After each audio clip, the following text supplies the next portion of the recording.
Mysore పాక్కి 1 cup శనగపిండి తీసుకొని కమ్మటి వాసన వచ్చే వరకు వేయించుదాం సిమ్ మీద పెట్టి. మైసూర్ పాక్ గుల్లగా వస్తానికి ఇలా వేయించుకున్న పిండిని జల్లించుకుందాం. పిండి ఇలా జల్లించి పెట్టుకోండి. మైసూర్ పాక్ బోలుగా రావాలంటే ఇది ఒక చిన్న టిప్పు.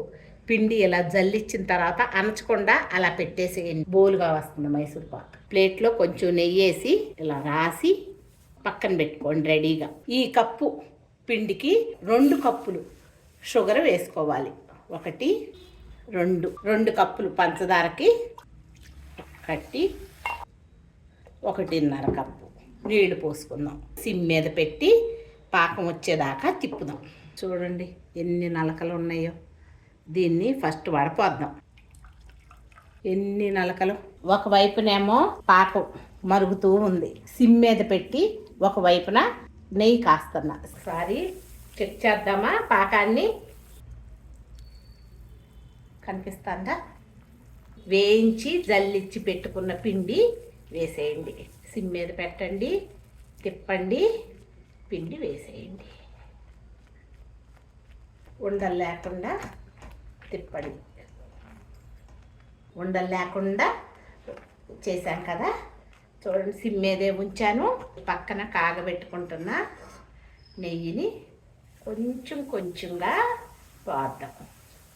ఇలా గుల్లొచ్చేటట్టుగా ఒక పక్కన తిప్పుతూ ఒక పక్కన పోయాలి.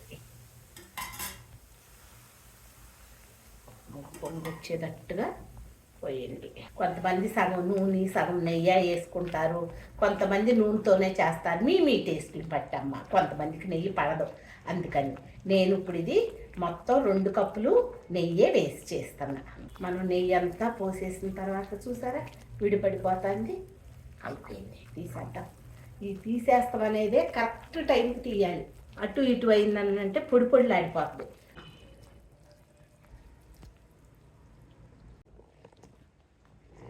ఒక 5 మినిట్స్ తర్వాత ముక్కలు కోసుకుందాం.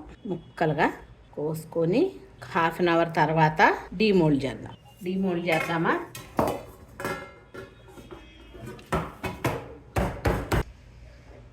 నేను చేసిన మైసూర్ పాక్ ఇలా గుల్లొచ్చింది. అలాగే ఇంకొక ముక్క కూడా చూపిస్తా. నచ్చిందా మరి మీకు? నచ్చితే ఒకసారి చేసుకొని చూసి కామెంట్ చేయండి తల్లి. Thank you.